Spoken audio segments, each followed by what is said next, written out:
dalam video ini akan menjelaskan bagaimana sikap skeptis yang biasanya dimiliki oleh generasi muda ketika kita menyuarakan nasionalisme. Bagaimana ceritanya? Check it out.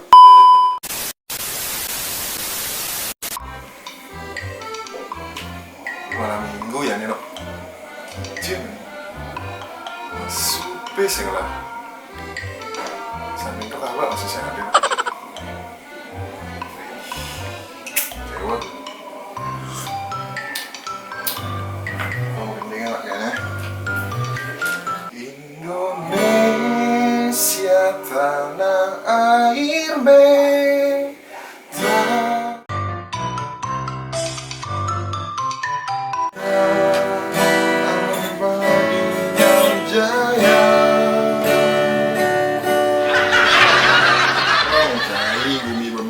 Masih nunggu Indonesia tanah air beta merdeka cai.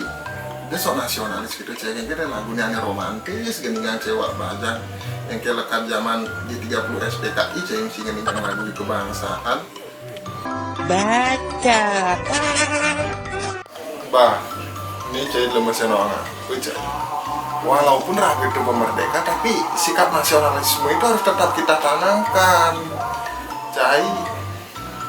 Sebagai generasi muda tuh harusnya tidak memiliki sikap skeptis cai, alias yang cara dibeleleng ini membuya dan cai tong cai bersuara jelik itu misi sok-sok menyuarakan nasionalis cai tong aman anilungan lagi magendeng waranya semangat anaknya nasionalisme cai suara jelik cara cai ya nakis selaku generasi muda tuh wajar memiliki sikap skeptis karena apa? Nalar kritis itu harus diperlukan oleh generasi muda agar tidak menelan isu secara mentah-mentah.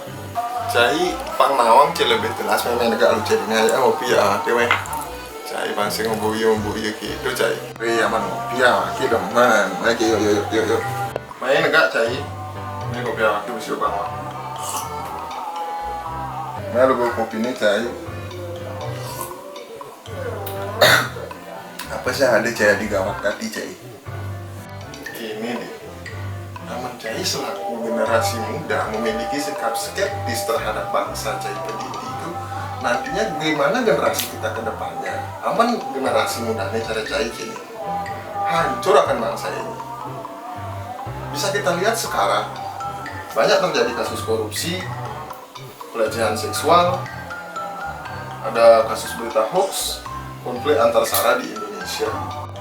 Terus apa yang harus saya lakukan selaku generasi muda? Gini deh, seharusnya saya itu sebagai generasi muda tuh harus memiliki sikap peduli terhadap bangsa ini.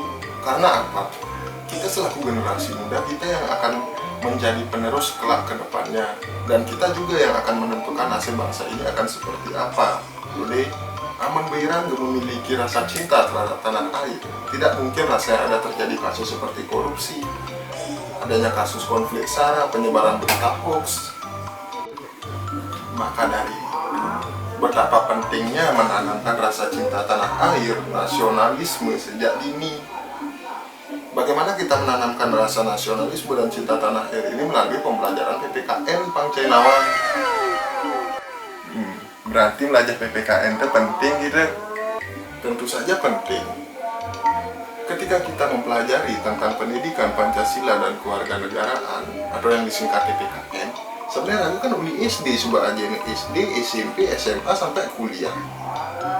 Ketika kita menghayati pembelajaran PPKN tersebut, sebenarnya kita tuh menjadi seseorang yang bermoral, mencintai bangsa kita sendiri, menanamkan rasa sifat nasionalisme, dan nasionalisme itu tidak memandang momentum.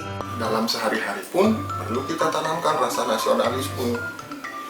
Makanya jadi apalagi cai selaku generasi muda ngajain anak-anak ngajain ciri-ciri jani apang ieu ngelah rasa cinta tanah air dan nasionalisme. Pangsing yang di 17 Agustus ini kebek pasang bendera. Yang terpenting dari semua itu adalah bagaimana kita keseharian kita mengamalkan dan mempelajari dan mempraktekkan setiap sila yang ada di Pancasila kita jadikan sebagai pedoman hidup kita dalam kehidupan berbangsa dan bernegara. Oh, saja mah ngerti ya. Memang gitu seharusnya cai. Jadi ngerti dan akhir jadi kan veteran. Dan jadi secucunya jadi lah rasa mempunyai sikap skeptis terhadap bangsa. Dan sing cocok kayak gitu. Oh cai, mari ingat aki no. Kakek aki pidana veteran. Nah, maka dari itu seharusnya cai itu sebagai generasi penerus dari aki cai itu harus cai jadi meneruskan rasa nasionalisme, cinta tanah air, perjuangan, semangat juang. Itu yang harus kamu wariskan dari kakek kamu. Ngomong-ngomong Pancasila sih gitu, aku itu sebenarnya masuk PPKN cai, tapi aku itu berpikir masih biji ada sekolah ani ngidang raga setelah tamat tuh apa nggak di guru PPKN. Soalnya terus terang aku nak sebenarnya demen sih belajar PPKN, apalagi PPKN yang membahas tentang bagaimana perjuangan bangsa kita. Nah, mumpung cai ngorang masuk di program studi pendidikan Pancasila dan kewarganegaraan, di Undiksa sudah ada yang namanya program studi pendidikan Pancasila dan kewarganegaraan. Nah, cek kelebihannya aku kan berarti kelebihannya cek maksudnya berarti dua di program studi PPKN itu. Sini kelebihan ada dua di program studi sing itu maksudnya. Kelebihan dari program studi pendidikan Pancasila dan kewarganegaraan yang ada di Undiksa itu sudah terakreditasi A. Ruang kampus yang nyaman, ruang perkuliahan yang ber-AC, dosen-dosen tenaga pendidik itu sebagian besar sudah menyandang gelar guru besar. Nah, teman kita maknya aku nanti mendaftar itu ijo tau masih orang itu di Universitas Pendidikan Ganesha kalau ngalih program studi PPKN aki mumpung jani tahun ajaran baru aki masih bingung bakar kerja masuk sedangkan aki nulah minat di PPKN. Nah, yang masalah mendaftar santai deh, nah aki ngaduinnya tenang deh. Nah, ini mari nyamu ada nih